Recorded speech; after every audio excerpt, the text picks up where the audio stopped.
بسم الله الرحمن الرحيم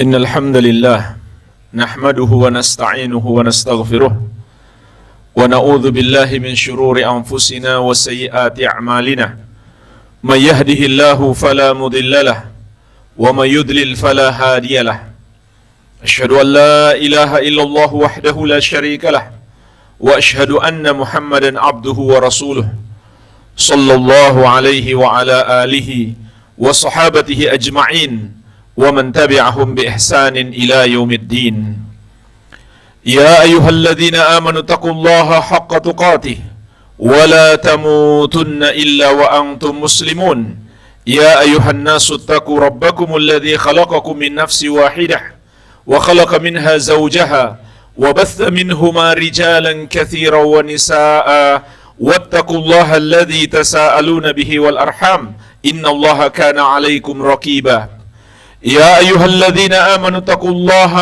وقولوا قولا سديدا يصلح لكم أعمالكم ويغفر لكم ذنوبكم ومن يطع الله ورسوله فقد فاز فوزا عظيما أما بعد فإخواني في الدين kaum muslimin jamaah salat Jumat yang saya cintai dan saya muliakan rahimani wa rahimakumullah, semoga Allah Subhanahu wa taala senantiasa mencurahkan rahmatnya kepada kita sekalian.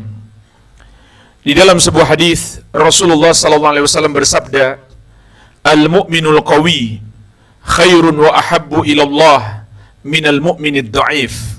Seorang mukmin yang kuat, orang beriman yang kuat, lebih baik dan lebih dicintai oleh Allah Subhanahu wa taala daripada mukmin yang lemah. Wa fi kullin khair, namun pada keduanya ada kebaikan. Ihris ala ma yanfa'uk wasta'in billahi wala ta'jaz.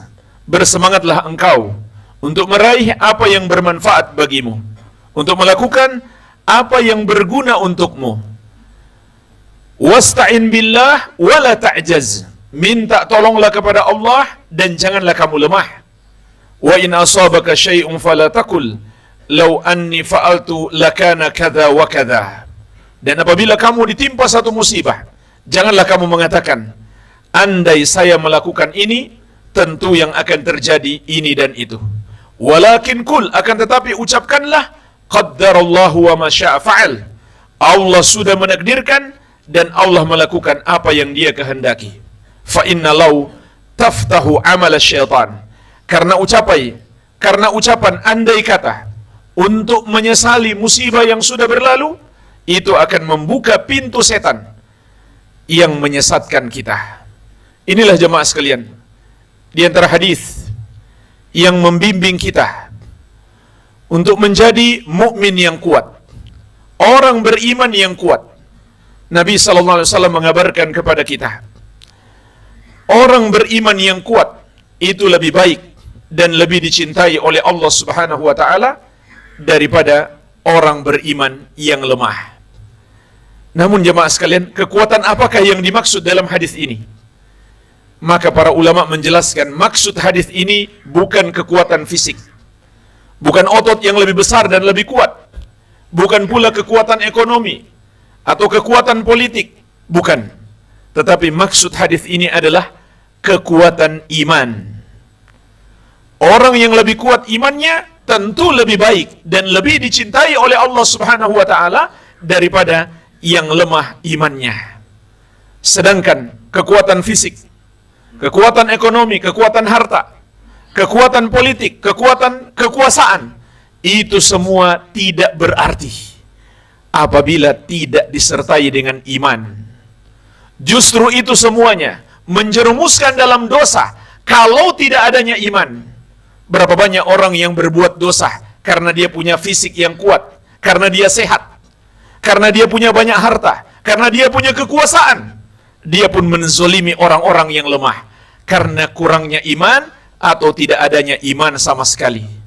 Oleh karenanya jemaah sekalian, hadis ini mengingatkan kita ukuran kebaikan seseorang dan cinta Allah kepada seseorang bukan pada materi, bukan pada harta, bukan pada rupa, tapi pada iman dan takwa. Sebagaimana di hadis yang lain, Rasulullah SAW mengatakan, Innallaha la yanzuru ila suwarikum wala ila ajsamikum. Sesungguhnya Allah tidak melihat pada rupa-rupa kalian, tidak pula pada fisik-fisik kalian.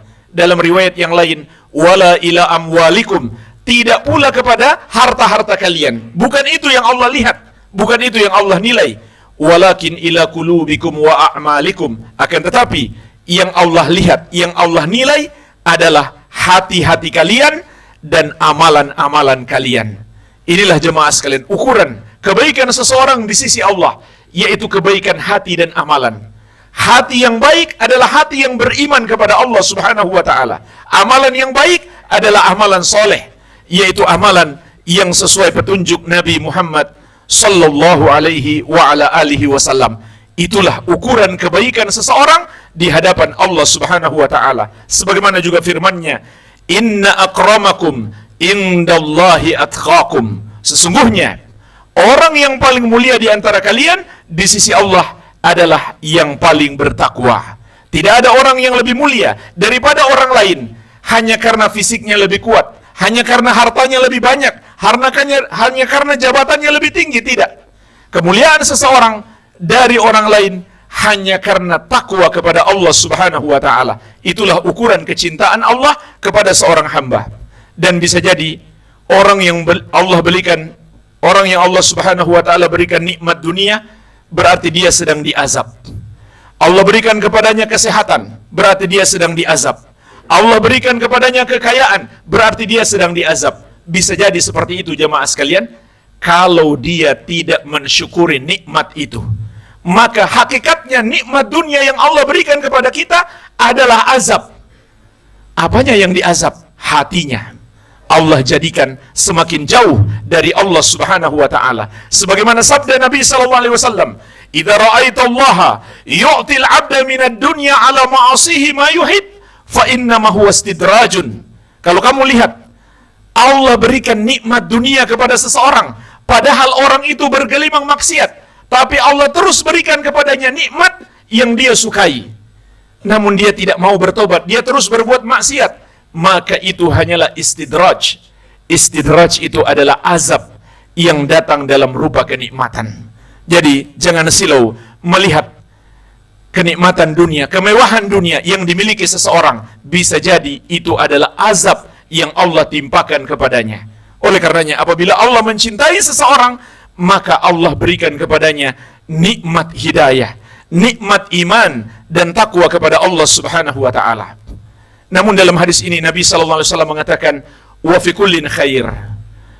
Pada keduanya, orang yang kuat imannya maupun orang yang lemah imannya, ada kebaikan. Artinya jemaah sekalian, selama seseorang itu masih punya iman, meskipun imannya lemah, maka masih ada kebaikan baginya. Berarti kalau dia sudah tidak punya iman sama sekali, tidak ada lagi kebaikan baginya.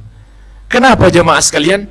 Karena orang yang tidak punya iman sedikit pun, maka itulah yang disebut orang kafir. Orang kafir tidak dirahmati oleh Allah. Allah murka kepada mereka. Dan mereka adalah seburuk-buruk makhluk.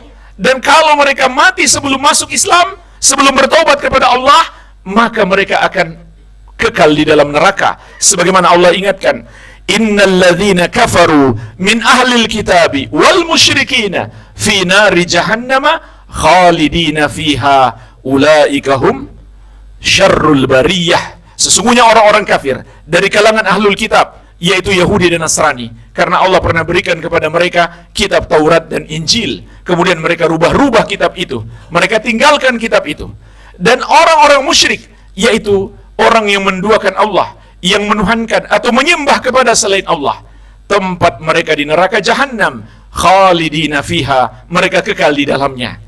Artinya jemaah sekalian, kalau dia masih muslim, andai dia dimasukkan ke neraka karena dulu di dunia banyak dosa yang dia lakukan dan dia tidak tobat sampai mati dan Allah tidak berkenan mengampuninya, maka dia tidak kekal di neraka. Allah kabarkan kepada kita, yang kekal di neraka adalah orang-orang kafir. Ulaika hum syarrul bariyah. Mereka itulah seburuk-buruk makhluk. Tapi pertanyaannya, bagaimana kalau orang kafir berbuat baik di dunia? dia suka sedekah sama orang, dia suka bantu orang, maka jemaah sekalian, Allah Subhanahu wa ta'ala tidak menerima kebaikan orang kafir. Dia hanya akan dapatkan balasan di dunia saja, sedangkan di akhirat tidak akan dapat balasannya. Ibadahnya tertolak. Sebagaimana firman-Nya, "Wa ma mana'ahum an tuqbala minhum nafaqatuhum illa annahum kafaru billahi wa birasulih." Dan tidak ada yang menghalangi diterimanya sedekah-sedekah mereka kecuali karena mereka kafir kepada Allah dan Rasulnya. Oleh karenanya kita jangan silau melihat ada orang kafir yang suka berbuat baik. Memang kelihatan dia baik sama orang, tapi kepada Allah dia sangat kurang ajar. Allah yang memberikan berbagai macam nikmat kepadanya, Allah yang memberikan kepadanya harta, Allah yang memberikan kepadanya semua rezeki, tapi dia menentang Allah. Dia tidak mau tunduk kepada syariat Allah, dia tidak mau masuk ke dalam agama Allah. Oleh karenanya Adi bin Hatim, seorang sahabat Nabi SAW, bertanya kepada Rasulullah SAW, "Ya Rasulullah, bagaimana nasib ayahku?" Ayahku adalah orang yang suka berbuat baik kepada orang lain. Dan Nabi SAW sangat mengenal ayahnya. Ayahnya adalah seorang Nasrani Arab yang sangat dermawan. Sehingga anaknya bertanya kepada Nabi SAW, mungkinkah dia selamat? Karena dulu di dunia dia suka berbuat baik kepada orang lain. Maka Nabi SAW menegaskan, "Wahai Hatim, ayahmu sudah dapat balasan di dunia. Allah berikan kepadanya balasan kebaikan di dunia, tapi di akhirat tidak tersisa lagi untuk dia kecuali neraka. Karena sampai mati dia sendiri tidak masuk Islam, meskipun anak-anaknya masuk Islam." Ada orang yang kedua namanya Abdullah bin Jud'an, orang musyrik Arab, masih keluarga Aisyah, istri Nabi SAW. Maka Aisyah bertanya kepada Nabi SAW, "Bagaimana nasibnya Abdullah bin Jud'an? Bukankah dia dulu suka berbuat baik kepada orang lain?" Maka Nabi SAW menegaskan, tempatnya di neraka. Karena sampai mati dia tidak pernah berdoa kepada Allah, "Ya Allah, ampunilah aku di hari kebangkitan." Dan yang paling mengenaskan jemaah sekalian, Abu Thalib. Sejarah Abu Thalib luar biasa, penuh dengan keharuman. Dia membela Rasulullah SAW, dia membela Islam. Sayangnya dia sendiri nggak mau masuk Islam sampai mati. Maka Nabi SAW menegaskan, Abu Thalib tidak selamat.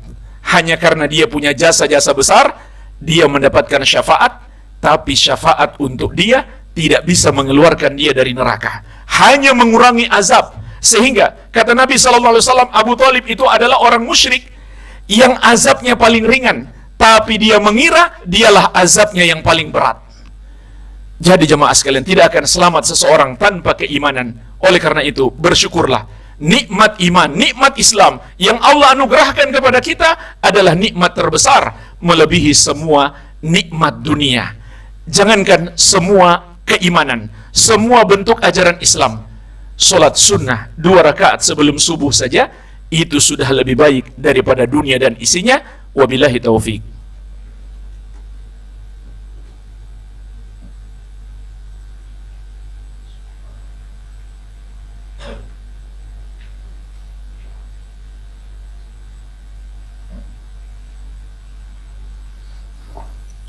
Alhamdulillah, wassalatu wassalamu ala rasulillah wa ala alihi wa sahbihi wa man walah, wala hawla wala quwwata illa billahi, amma ba'd. Di dalam hadis yang telah kita sebutkan di awal tadi, Rasulullah SAW menjelaskan kepada kita sifat-sifat orang beriman yang kuat. Sifat yang pertama, dia melakukan semua aktivitas dengan penuh semangat. Kata Nabi SAW, ihris, bersemangatlah engkau. Sama saja jemaah sekalian, untuk akhirat kita ataupun untuk dunia kita. Tentu seharusnya kita lebih semangat untuk dunia kita daripada untuk akhirat kita daripada dunia kita. Jangan sampai untuk akhirat kita mendengarkan khutbah kita malah tidur, tapi untuk dunia kita penuh semangat, kita nggak berani tidur karena nanti dimarahin sama bos. Tapi untuk akhirat kita, untuk sholat Jumat, untuk khutbah Jumat, ataupun untuk ibadah-ibadah yang lainnya, kita kurang semangat. Semuanya kita bersemangat, tapi ingat, seharusnya kita lebih semangat lagi untuk kebahagiaan akhirat kita. Karena itulah kehidupan yang hakiki, kehidupan setelah mati, yang tidak ada lagi kematian setelahnya. Sifat orang beriman yang kedua, kata Nabi SAW, ihris ala ma yanfa'uk, bersemangatlah engkau dalam melakukan apa yang bermanfaat bagimu.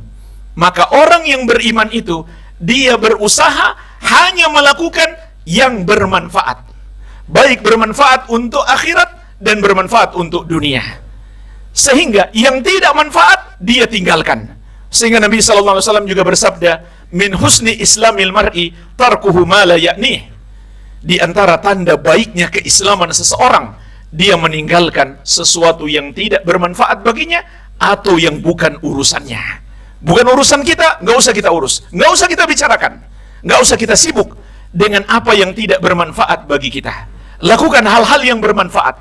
Tapi jamaah sekalian, di zaman sekarang banyak godaan kita untuk melakukan hal-hal yang tidak bermanfaat. Di antaranya scroll HP untuk menonton video-video pendek. Itu tidak terasa, cuma gerak-gerak jari saja habis 3 jam. Tidur sampai jam 1 malam. Kemudian bangun subuh terlambat, nggak sempat sholat tahajud. Kalau sholat subuh masih dilakukan, alhamdulillah, itu masih mending.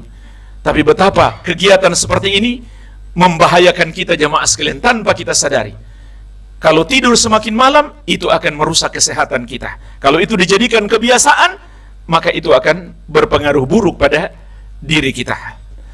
Banyak lagi hal-hal yang tidak manfaat yang kita saksikan di medsos. Kalau masih tidak manfaat dan tidak berdosa, itu mending. Namun tidak jarang mengandung dosa. Seperti melihat wanita-wanita yang tidak pantas kita lihat. Membuka aurat, yang menutup aurat saja bukan berarti sudah boleh kita lihat. Bukankah Allah Subhanahu wa taala mengatakan, "Qul lil mu'minina yaghuddu min absarihim." Katakan kepada laki-laki yang beriman, hendaklah mereka menjaga pandangan mereka, tidak melihat kepada wanita yang tidak halal bagi mereka, yang bukan istri mereka, bukan pula mahram mereka. Tapi itulah tontonan-tontonan di berbagai macam video. Banyak lagi hal-hal yang mengandung maksiat yang menyita waktu kita. Maka orang yang kuat adalah orang yang hanya melakukan hal-hal yang bermanfaat. Kemudian yang ketiga, kata Nabi SAW, wala ta'jaz, dan jangan kamu malas. Dan malas itu jemaah sekalian seringkali datang kepada kita. Oleh karena itu harus kita lawan. Dan yang keempat, yang paling penting, kata Nabi SAW, wasta'in billah, minta tolonglah kepada Allah Subhanahu wa ta'ala. Minta tolong itu jemaah sekalian bukan sekedar ucapan lisan, tapi disertai hati yang bergantung hanya kepada Allah. Dan kita pasrahkan semua urusan kita hanya kepada Allah. Dan kita yakin memang hanya Allah yang maha mampu menolong kita. Dan kita prasangka baik bahwa Allah Subhanahu wa ta'ala akan menolong kita. Dan Allah berjanji, ud'uni astajib lakum, berdoalah kepadaku maka aku akan mengabulkan doamu. Dan juga Allah berjanji, wa may yatawakkal 'alallahi fahuwa hasbuh.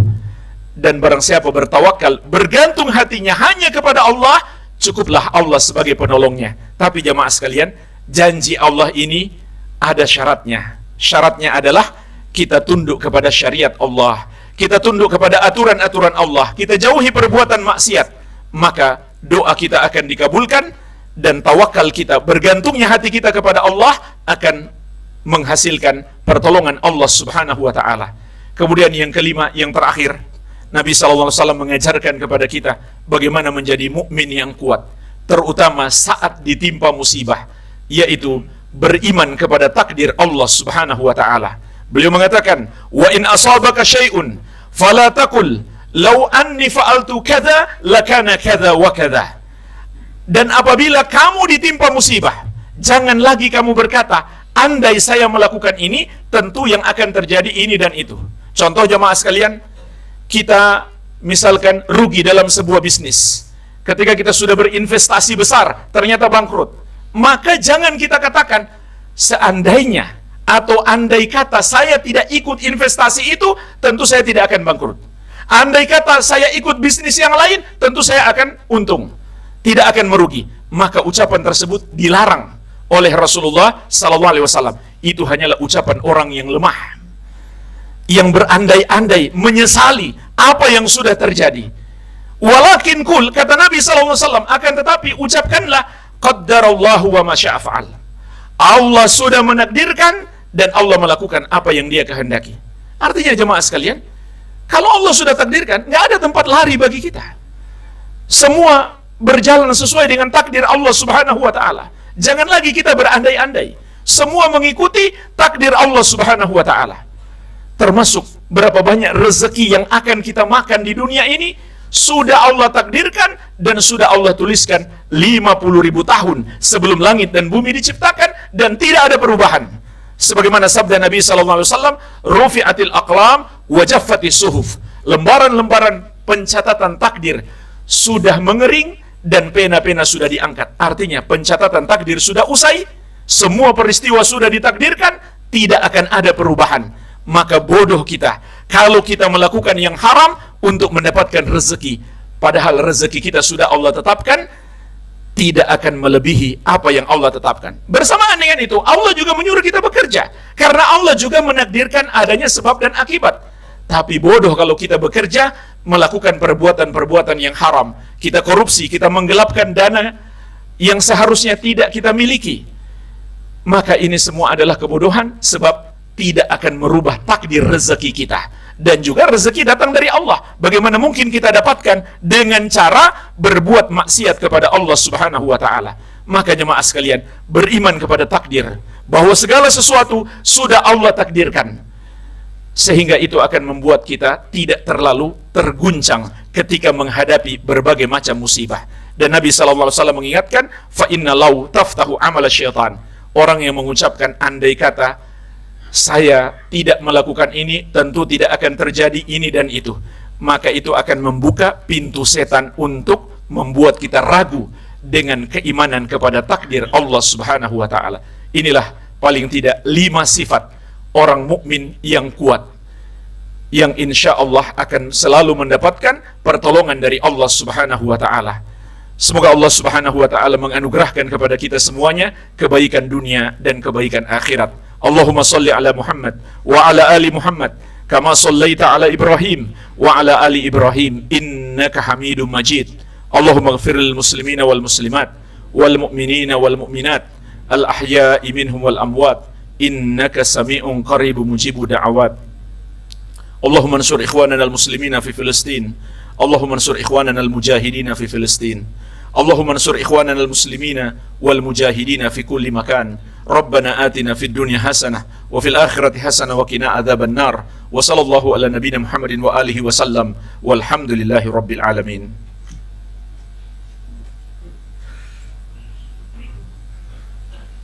Allahu akbar, Allah